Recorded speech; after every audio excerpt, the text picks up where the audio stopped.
তাইপে গিয়েছে, আবার তাইপের ছেলেরা আমার নবীজিকে নিয়ে বড় পাগল বেকুল হয়ে গেল।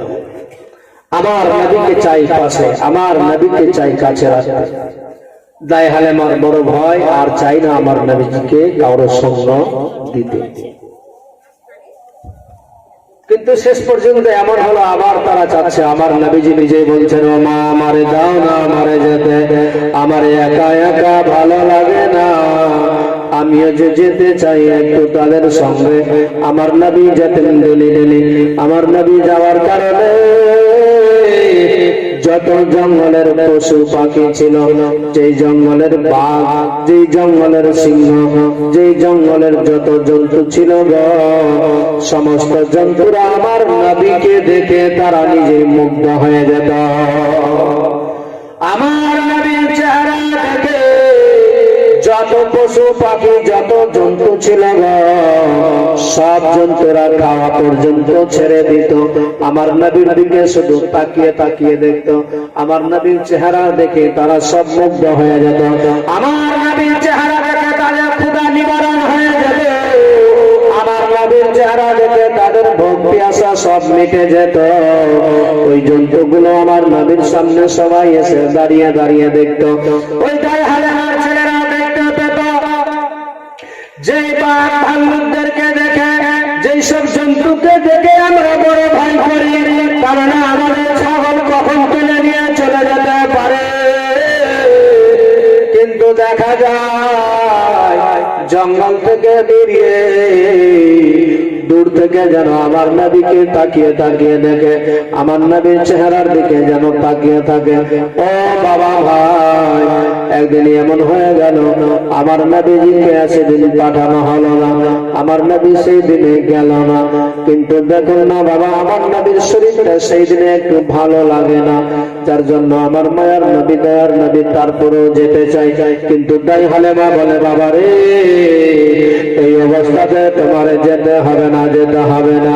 সেদিন গেল, হঠাৎ করে দেখতে পাই বন জঙ্গলের মধ্যে যেই বাঘ ছিল, যারা ছিল, যেই সব জন্তু ছিল, যারা আমার নবীর চেহারা দেখে তাদের ক্ষুধা মিটে যেত, যেই চেহারা দেখতে গেলে যতই ভোগ লাগাক না কেন, পিপাসা লাগুক না কেন, সব মিটে যেত।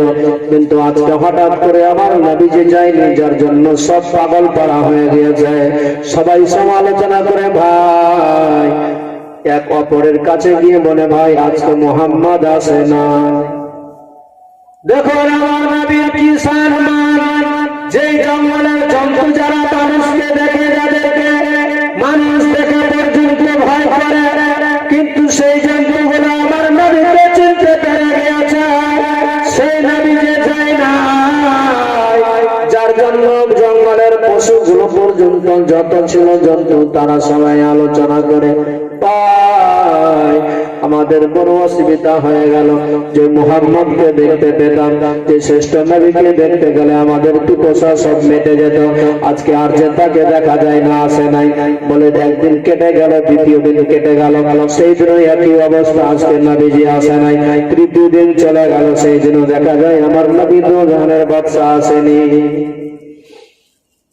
বাঘের মধ্যে যে সিংহ ছিল, যে বড় ছিল, প্রত্যেকটা জিনিসের মধ্যে দেখবেন সমাজের একজন দায়িত্বশীল মানুষ থাকে। পশুদের মধ্যে একটা, জন্তুদের মধ্যে দায়িত্বশীল কেউ না কেউ আছে। যে জন্তু ছিল বাবা, যে সিংহটা ছিল, যত জঙ্গলের বাঘ ছিল সবাইকে ডেকে এক জায়গায় একত্রিত করলো।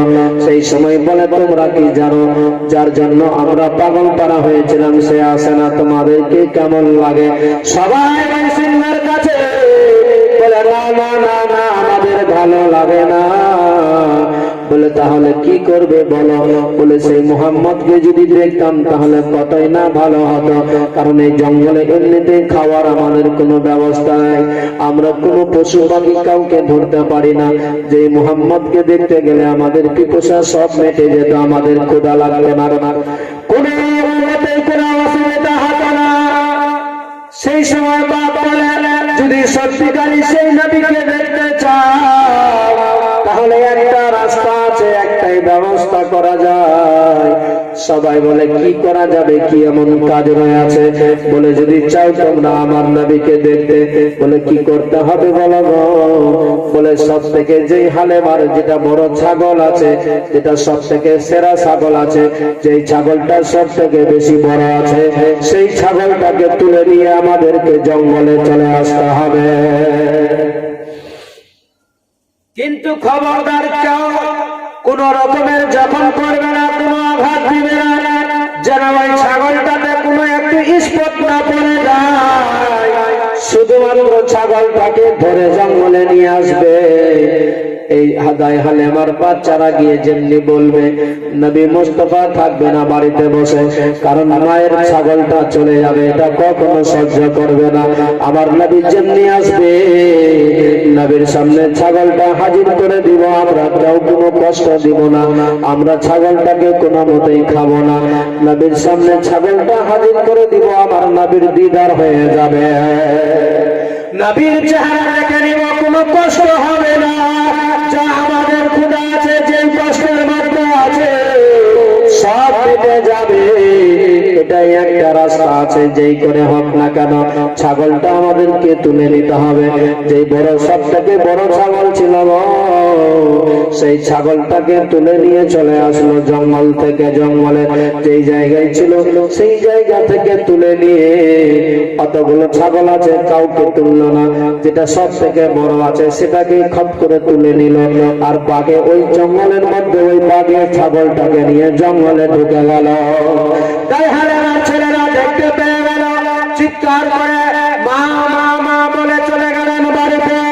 বলে মা, ও মা, বড় সর্বনাশ হয়ে গেল মা। কি হয়েছে বেটা বলো? বলে মা গো, আমাদের যে ছাগলটা ছিল, যে বড় ছাগলটা ছিল, সেই ছাগলটা নিয়ে চলে গেল। কে নিয়ে গেল বেটা? বলে আমাদের ছাগলটাকে, যে একটা বড় দেখলাম জঙ্গল থেকে একটা বড় বাঘ এসে ছাগলটাকে খপ করে তুলে নিল। দেখলাম আমি এতগুলো ছাগল আছে, কাউকে না তুলে ভিতরে ঢুকে যেটা বড় ছিল মা, সেই ছাগলটাকেই তুলে নিল।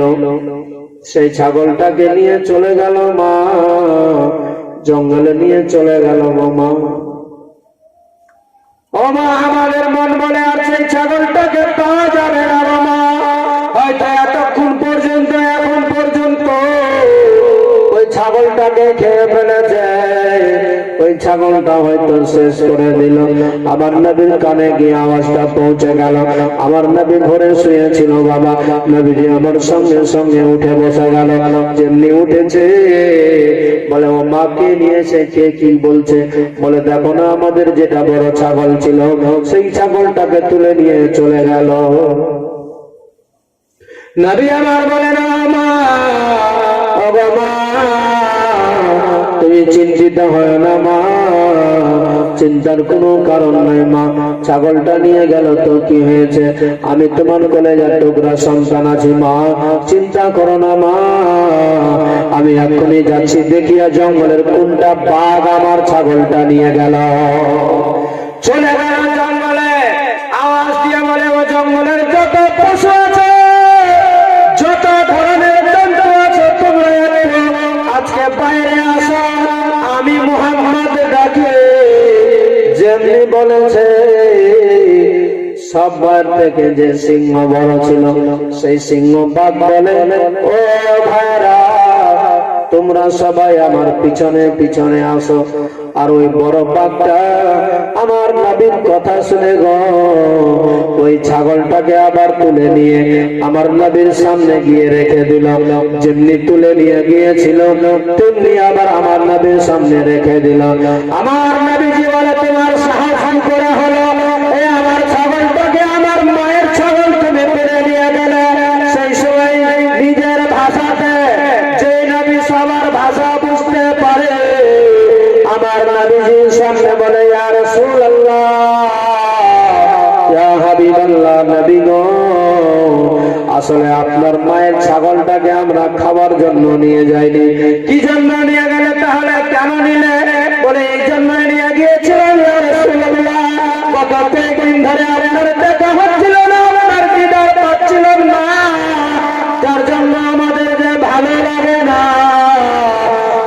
সময় আমরা মনের পরিকল্পনা নিয়েছিলাম যে আপনার মায়ের ছাগলটাকে তুলে নিতে হবে, আর যদি ছাগলটা তুলে নিই তাহলে আপনি তো চলে আসবেন অতি সহজে, আর আপনি যদি চলে আসেন তাহলে আপনার দর্শন পেয়ে যাব, আর আপনার দর্শন পেয়ে গেলে আমাদের ভোগ পেয়াসা বেদনা সব দূরে সরে যাবে।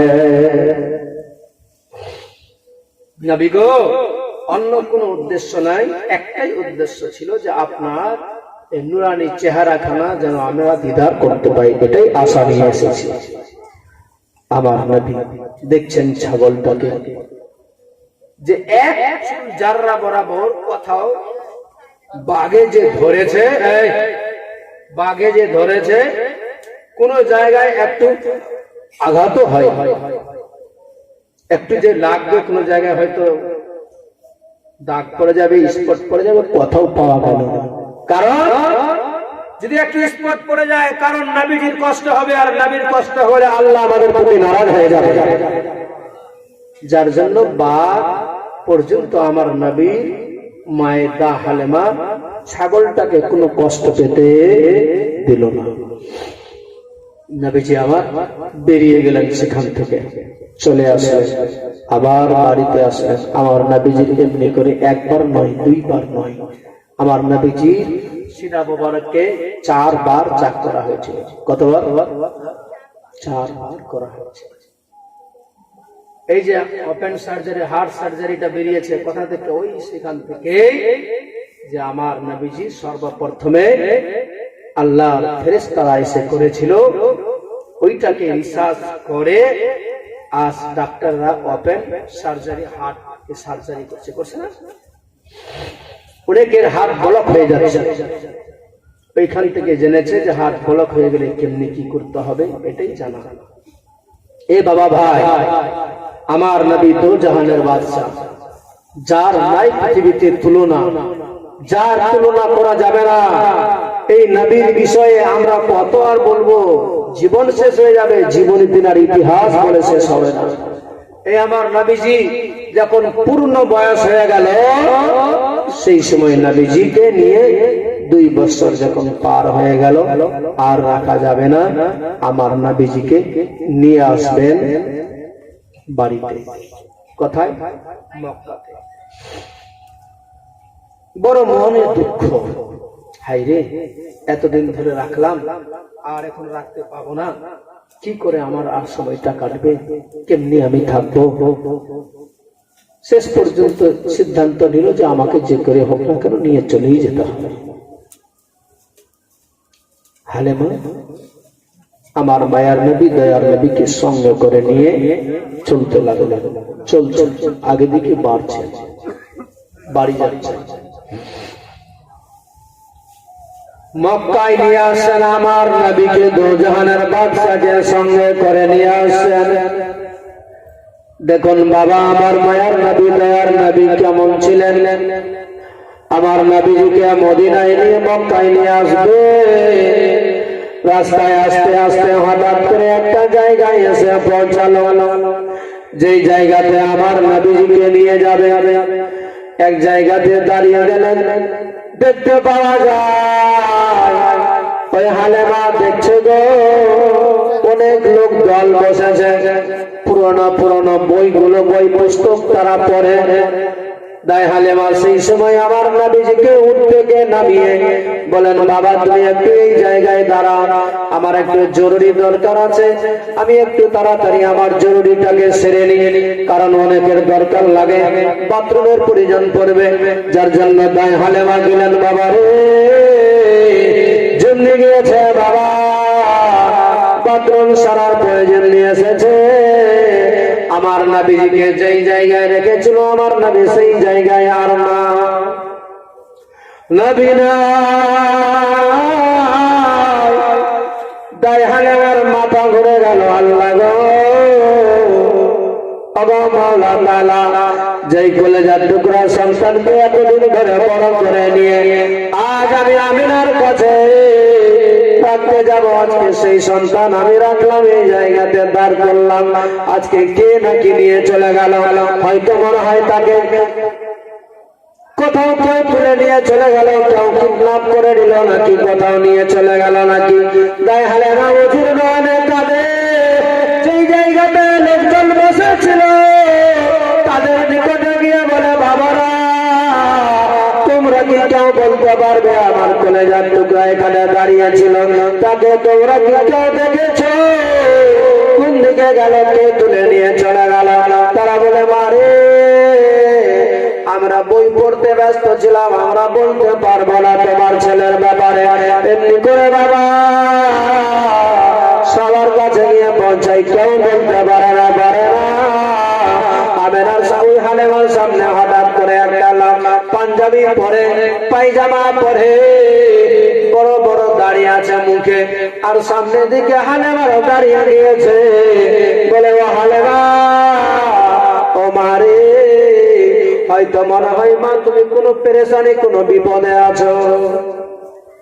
হ্যাঁ গো, আমি সত্যিকারই বিপদে আছি। কি বিপদে আছো? বলে, আমার ছেলেটা কলেজার টুকরা সন্তানটা এই জায়গায় ছিল, আমি রেখে গিয়েছিলাম, হঠাৎ করে আমি এসে যেন দেখছি এই জায়গায় নাই, কোথায় চলে গেল, কে তুলে নিয়ে চলে গেল। ওই লোকটা বলেছিল, মারে তোমার সন্তানকে কে নিয়ে গিয়েছে? আমার একটা রাস্তা আছে, সমাধান হয়ে যাবে, হয়ে যাবে। কেমনি সমাধান হবে চাচা বলুন তো? বলে, আমার একটা মূর্তি আছে গো, সেই মূর্তির কাছে গিয়ে তুমি বলবে আমার সন্তান কোথায় আছে। যদি তুমি গিয়ে আমার মূর্তির সামনে দাঁড়াও, তাহলে তোমার সন্তানের ঠিকানা পরিচয় দিয়ে দিবে। গায়ে হালেমা বুঝে গেল যে এটা অন্য কেউ নয়, এটা হলো শয়তান। কারণ শয়তান ছাড়া তো এমনি কথা বলতে পারে না। বলে, না না না না, আমি যাব না।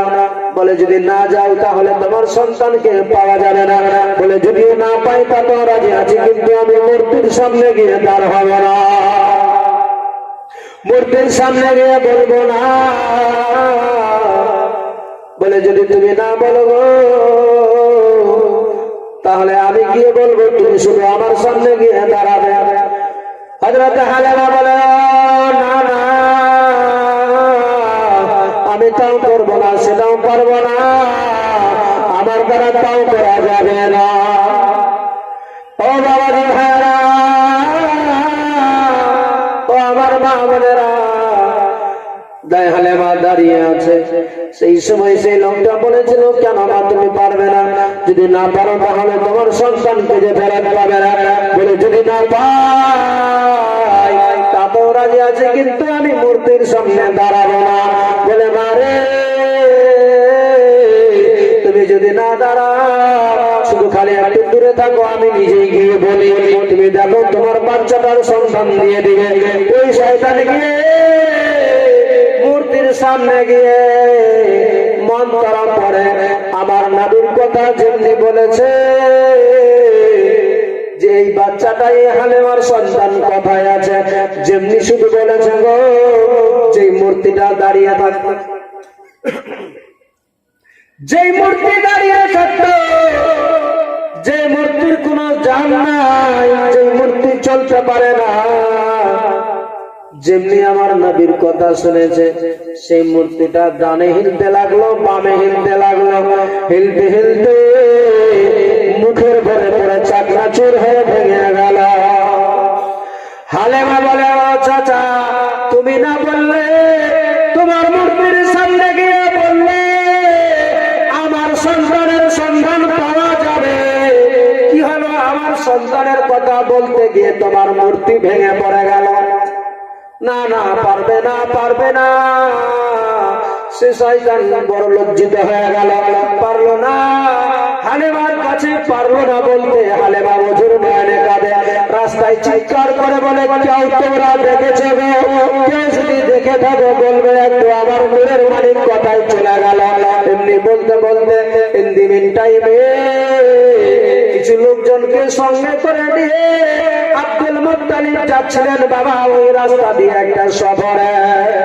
হঠাৎ করে দেখতে পায় হালেমাকে আমার নবীর দাদু আব্দুল মুত্তালিব দাঁড়িয়ে গেল।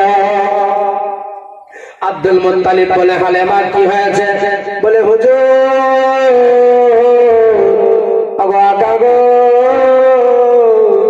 আপনি আমারে ক্ষমা করবেন আকা, দয়া করে মেহেরবানি করে আপনি আমার প্রতি রাখবেন না। আব্দুল মুত্তালিব বলতে লাগলেন, কি হয়েছে বলো গো? বলে, হুজুর, আপনার কথা যে ছিল, যে কলেজার টুকরা সন্তানকে নিয়ে গিয়েছিলাম আমি, আর সে আমার কাছ থেকে কথাই চলে গেল। বলে, কেমনি গেল? বলে, আমি এই জায়গায় রেখেছিলাম, আমি একটু জরুরি কাজে গিয়েছিলাম, এসে দেখছি যেন আর নাই, কোনো দিকে পাওয়া যায় না। আব্দুল মুত্তালিব সেই সময় তার কর্মচারীদেরকে বলে, যা তাড়াতাড়ি করে মক্কাতে প্রতিটা বাড়িতে এলান করে দে, কেউ যদি আমার কথা আমার দাদু ভাইকে কিডন্যাপ করে থাকে, কেউ যদি নিয়ে গিয়ে লুকিয়ে রাখে, আমি আব্দুল মুত্তালিব যদি জানতে পাই তার জীবন নিয়ে নিবে। শুধু তাই না, তার পরিবারকে আমি আমার দরবারে উল্টো করে টেনে রাখবো। সবাই চলে গেল বাবা, সব জায়গায় গিয়ে আমার কেউ কি তোমরা রেখেছ, কেউ কি তোমরা বাড়িতে রেখেছ আব্দুল মুত্তালিবের কথাকে? বলে, না না, আমরা তো দেখি নাই, আমরা তো জানি নাই, আমরা বলতেও পারবো না।